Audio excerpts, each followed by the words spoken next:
അമിതമായ വിദേശ പഠനത്തോടുള്ള ഭ്രമം കേരളത്തിലെ സർവകലാശാലകളെ തളർത്തുമെന്ന് സാഹിത്യകാരൻ ഗോപി പുതുക്കോട് ബേപ്പൂർ HSSൽ ഇറ്റലിന്റെ സൗഹൃദ സംഗമം ഉദ്ഘാടനം ചെയ്ത് സംസാരിക്കുകയായിരുന്നു അദ്ദേഹം. ഉപരിപഠനം കാനഡയിൽ എന്ന പുതുതലമുറയുടെ ചിന്താഗതിയിൽ കേരളത്തിലെ സർവകലാശാലകൾ പുനരാലോചന നടത്തണമെന്ന് സാഹിത്യകാരൻ ഗോപി പുതുക്കോട് അഭിപ്രായപ്പെട്ടു. ഡിഗ്രിക്കും PGക്കും ആയിരക്കണക്കിന് സീറ്റുകൾ കേരളത്തിലെ സർവകലാശാലകളിൽ ഒഴിഞ്ഞുകിടക്കുമ്പോഴും കേരളം വിദ്യാഭ്യാസത്തിൽ മുന്നോട്ട് കുതിക്കുന്നത് അത്ഭുതകരമായ പ്രതിഭാസമാണെന്ന് അദ്ദേഹം അഭിപ്രായപ്പെട്ടു. ബേപ്പൂർ ഗവൺമെന്റ് ഹയർ സെക്കൻഡറി സ്കൂളിലെ 1982 ബാച്ചിലെ കൂട്ടായ്മയായ ഇതളിന്റെ സൗഹൃദ സംഗമം ഉദ്ഘാടനം ചെയ്തുകൊണ്ടാണ് അദ്ദേഹം പ്രസംഗിച്ചത്.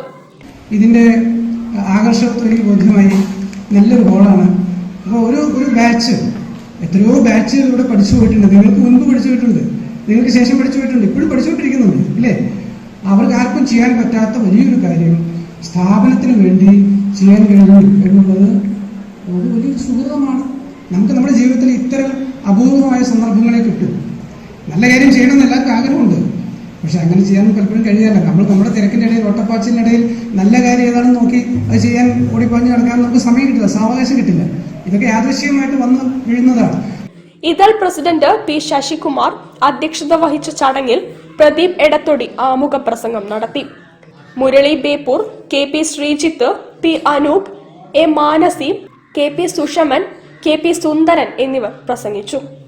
തുടർന്ന് ഭാസ്കരൻ കോട്ടയ്ക്കൽ ആൻഡ് ടീം അവതരിപ്പിച്ച നാടൻ പാട്ടും ഇതൾ അംഗങ്ങളും കുടുംബാംഗങ്ങളും അവതരിപ്പിച്ച വിവിധ കലാപരിപാടികളും അരങ്ങേറി.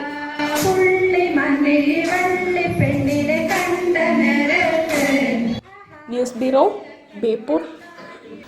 വാർത്തകളിൽ ഒരു ഇടവേള.